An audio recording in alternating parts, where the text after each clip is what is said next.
Ladies and gentlemen, it was a night of champions, a night of spectacle, a night that will echo across the footballing world for years to come.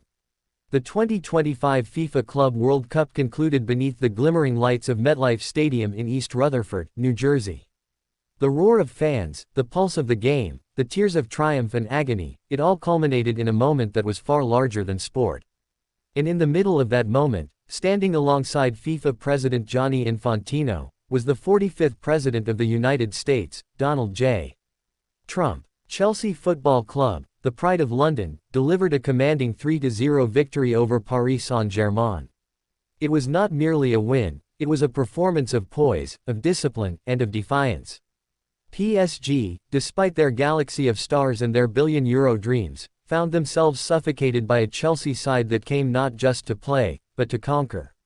From the first whistle to the last, it was blue dominance painted across the lush green pitch of a very American Coliseum. But beyond the football, beyond the medals, beyond the tactical masterclasses and dazzling footwork, a different kind of energy surged through the crowd. At 5:27 p.m. Eastern Time, the atmosphere inside MetLife shifted. Cameras cut to the presidential box. The crowd stirred. And then, unmistakably, they emerged, President Donald Trump and First Lady Melania Trump, leaving their suite with deliberate steps. The murmur became a crescendo. 15 minutes later, as medals awaited their recipients and photographers prepared for the flash storm of the post-match ceremony, Trump descended onto the pitch beside Infantino. Their arrival was marked by a wave of mixed emotions. Some stood, some clapped, some whistled in approval, but many, many more, booed. Their presence flashed on the Jumbotron. The reaction was immediate, loud, unfiltered, raw. Boos cut through the air like knives. Applause tried to counter, whistles tried to mask, but the jeers held their ground. The stadium's sound system quickly drowned out the cacophony with thumping music, attempting to redirect the narrative. But the crowd had already spoken. There was no mistaking the symbolism. This wasn't just about a trophy. It was about politics intersecting with sport, about identity clashing with tradition, about fans asserting their voices in a space that's increasingly become about more than just the game. For Trump, it was a familiar scene. Applause here, backlash there. Always polarizing, always loud, always present. And yet, he waved. In the face of disapproval, amidst the roar of dissatisfaction, he raised his hand and smiled. He didn't flinch. He didn't hide. He stood, as he always has, at the center of controversy, unbothered, unshaken, and unwilling to shrink from the spotlight. For some, his presence was a gesture of honor, an American president giving dignity to a global sport, acknowledging the growing footprint of football on American soil. For others, it was an unwelcome interruption, a politicization of a moment that should have belonged solely to the players, the coaches, and the fans. But the image remains. Trump, Infantino, the trophy, the crowd, and the contrasting emotions. A still frame of modern history, telling a story deeper than the final score. Chelsea's players stood tall. Their captain hoisted the Club World Cup trophy into the air, confetti flying, chants echoing across the rafters. They embraced, laughed, cried. It was the culmination of years of strategy, transfers, youth development, heartbreak, and belief. Behind them, Trump clapped. He exchanged words with Infantino. At times, his face was unreadable. At others, it bore the unmistakable grin of someone used to the noise, conditioned by decades of headlines and flashbulbs. The decision to invite him onto the pitch sparked immediate debate across social platforms. Some praised FIFA for honoring a former head of state on home turf. Others criticized it as a tone-deaf move that politicized what should have been a moment purely for the sport.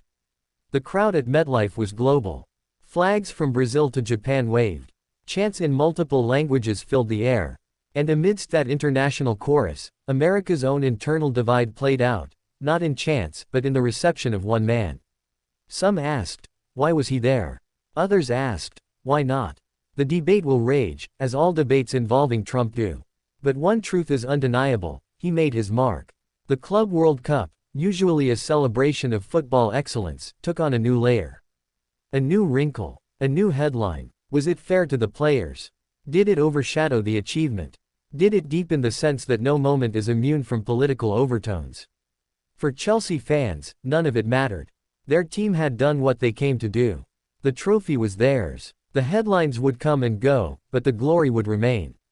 For PSG, it was a bitter end to a promising run. Despite the brilliance of Mbappé, the midfield wizardry of Vitinha, and the relentless efforts of their backline, they fell short on the biggest stage. Once again, European dominance failed to translate into world supremacy. And in the middle of it all stood Trump, one man, many meanings. To some, a statesman. To others, a symbol. To all, unavoidable. As the ceremony ended, Trump and Melania made their exit. The boos had faded. The music continued. The players lingered on the pitch, taking photos, draped in flags and family hugs. Infantino continued his rounds, congratulating the victors, consoling the defeated. But the question lingered. Not about who won, Chelsea did that, fair and square. Not about who deserved the trophy, there was no doubt. But about who owned the moment. Was it the players, who poured blood and sweat into this tournament? Was it the fans, who flew across oceans and spent their voices for 90 minutes?